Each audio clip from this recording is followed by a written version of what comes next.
বিসমিল্লাহির রহমানির রহিম। বাংলাদেশ ইসলামী ছাত্র শিবিরের 52তম শহীদ কাজী মোশাররফ হোসেনের স্মরণে আয়োজিত আজকের এই আলোচনা সভা ও দোয়ার অনুষ্ঠানের সম্মানিত সভাপতি জনাব এ.কে.এম. শামসুদ্দিন, আমাদের শ্রদ্ধেয় অভিভাবক, উপস্থিত আজকের এই অনুষ্ঠানের সম্মানিত প্রধান অতিথি, আমাদের প্রিয় কাফেলা, বাংলাদেশের ছাত্রদের প্রিয় কাফেলা, বাংলাদেশ ইসলামী ছাত্র শিবিরের চট্টগ্রাম মহানগরী উত্তরের সংগ্রামী সভাপতি প্রিয় তানজির আহমেদ, উপস্থিত মঞ্চ উপবিষ্ট আমাদের এবং জনগণের নেতৃবৃন্দ, প্রিয় সুধীমণ্ডলী, শুভপুর রাস্তার মাথার ব্যবসায়ীবৃন্দ, প্রিয় সাংবাদিক মণ্ডলী, আমাদের মরহুম মোহাম্মদ ইউনুস ভাইয়ের স্মৃতিধন্য শুভপুরবাসী, আসসালামু আলাইকুম রহমতুল্লাহ বারাকাতুহু।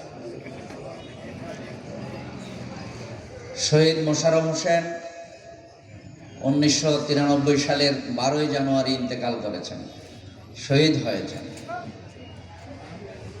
আমরা আমাদের পূর্ববর্তী বক্তাদের বক্তব্যে জেনেছি ওনার তখন বয়স ছিল 22 বছর, আর আজকে 32 বছর পরে আমরা আজকে আবারও স্মরণ করছি। আমার যতটুকু মনে পড়ে 2012 সালে একবার ছাত্র গণজমায়েতে এখানে এসেছিলাম, আরো 12 বছর আগে। আমরা হিসাব করে দেখি শহীদ কাজী মোশাররফ হোসেনের বয়স এখন 54 বছর হতো। ফুলে ফলে সৌরভ ছড়াতে পারতেন তিনি এই বয়সে, পরিবারে, ওনার সমাজে, এই বাজারে, এই ইউনিয়নে এবং এই দেশের একজন যোগ্য নাগরিক হিসেবে তিনি ভূমিকা নিতে পারতেন। তিনি মেধাবী ছাত্র ছিলেন, কিন্তু তাকে হত্যা করা হয়েছে। কারা হত্যা করেছে আমরা তাদেরকে চিনি, জানি এবং তাদের বক্তব্য আমাদের কানে অনেক এসেছে। এখনকার যারা নিষিদ্ধতম সংগঠন বাংলাদেশ ছাত্রলীগের কুখ্যাত গুন্ডারা সেদিন হত্যা করেছিল। আমাদের এক ছাত্র নেতা জিয়াউর রহমানকে যখন গুম করা হয়েছিল চট্টগ্রামে, এই খবর শুনে শহীদ কাজী মোশাররফ হোসেন ইসলামী ছাত্র শিবিরের আহ্বানে যে প্রতিবাদ বিক্ষোভ মিছিল হয়েছিল, মিছিলে অংশগ্রহণ করেছিলেন। সেখানে সেরাগে পাহাড় থেকে ওনাকে গুলি করে হত্যা করা হয়েছে। এর আগেও 90 সালে তিনি চট্টগ্রাম বিশ্ববিদ্যালয়ে ভর্তি পরীক্ষা দিতে গিয়ে সেখানকার আন্দোলন সংগ্রামে অংশগ্রহণ করার কারণে উনি অ্যারেস্ট হয়েছিলেন। ইউসুফ আলাইহিস সালামের সুন্নত উনি আদায় করেছিলেন।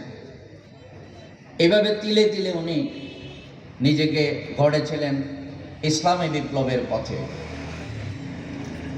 ইসলামী ছাত্র শিবির এই নৈতিকতা বোধ সম্পন্ন সুচরিত্রের ছেলেদেরকে তৈরি করেছে, আর এদের দাওয়াত এবং এদের মিশনকে যারা পছন্দ করেনি তারা যুগে যুগে ইসলামী ছাত্র শিবিরের বিরুদ্ধে অপপ্রচার চালিয়েছে এবং যেখানে সুযোগ হয়েছে আমাদের ভাইদের উপর হামলা করেছে।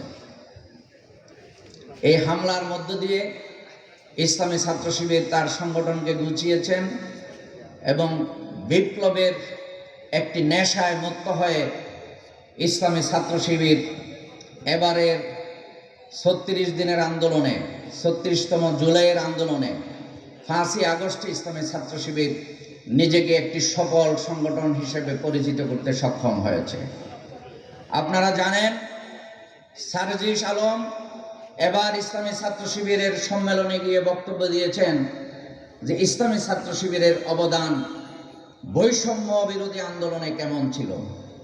আপনারা দেখেছেন না, শুনেছেন তো?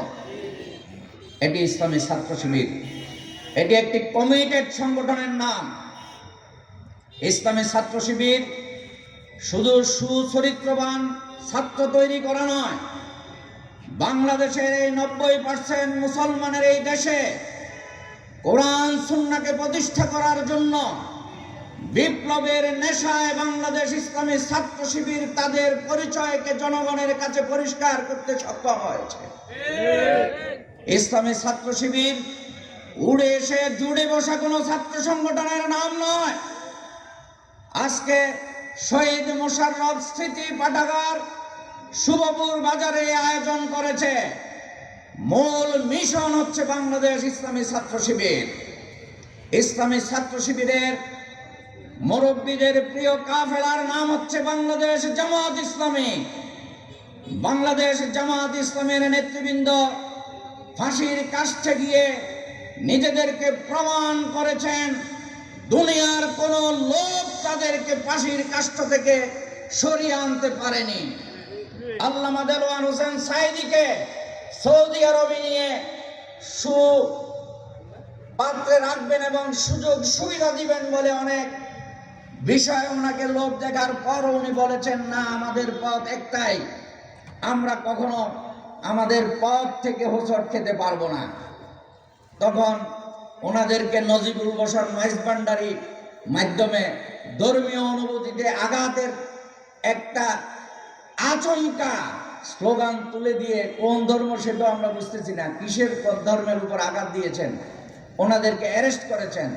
মাওলানা মতিউর রহমান নিজামীকে হত্যা করেছেন ফাঁসির কাষ্ঠে ঝুলিয়ে। আমাদের মীর কাসেম আলী, কাদের মোল্লা, আলী হাসান, মোহাম্মদ মুজাহিদ, এভাবে আমাদের নেতৃবৃন্দকে ফাঁসির কাষ্ঠে নিয়ে যারা হত্যা করেছিলেন তাদের প্রিয় সংগঠন হচ্ছে বাংলাদেশ ছাত্রলীগ। এই ছাত্রলীগকে শুধু নিষিদ্ধ করা নয়, এই ছাত্রলীগের প্রজন্ম শুদ্ধ খালি করা দেওয়া দরকার। যদি প্রজন্ম থেকে প্রজন্ম এই সংগঠনটি মানুষের ক্ষতিকর সংগঠন হয়, তাহলে এই সংগঠন বাংলাদেশের মানুষ আর চায় না। যুবলীগ নামক সংগঠন চায় না। বাংলাদেশ আওয়ামী লীগ স্বাধীনতার সাথে যদিও যুক্ত থাকে, তারপরও আমরা সম্মান রেখে বলবো, এই দল যদি আবারও বাংলাদেশে রাজনীতি করতে হয় তাহলে কানে ধরে মাপ চেয়ে জনগণের কাছে হাজিরা দিয়ে তারপরে রাজনীতি করতে হবে। আমরা কারো ক্ষতি চাই না, আমরা চাই মানুষের মাঝে সুসংহতি, ঐক্য এবং এর মধ্য দিয়ে বাংলাদেশকে ঢেলে সাজানোর জন্য প্রচেষ্টা চালানো। যেভাবে মেধার স্লোগান এসেছে, কোটার স্লোগান বাদ দিয়েছে, এই মেধাবী ছাত্রদের নেতৃত্বে বাংলাদেশ একটি সুন্দর দেশে পরিগণিত হবে ইনশাআল্লাহ। এজন্য আমাদের বসে থাকার সুযোগ নেই। আমাদের স্লোগান হচ্ছে, সত্যের সেনানীরা নেবে না গো বিশ্রাম, আমাদের সংগ্রাম চলবে অবিরাম। এই স্লোগানকে বদ্ধমূল রেখে আমরা আমাদের দ্বীনের কাজে, দাওয়াতি কাজে নিজেদেরকে আরো বেশি সঁপে দেব ইনশাআল্লাহ। নারে তাকবীর। আসসালামু আলাইকুম।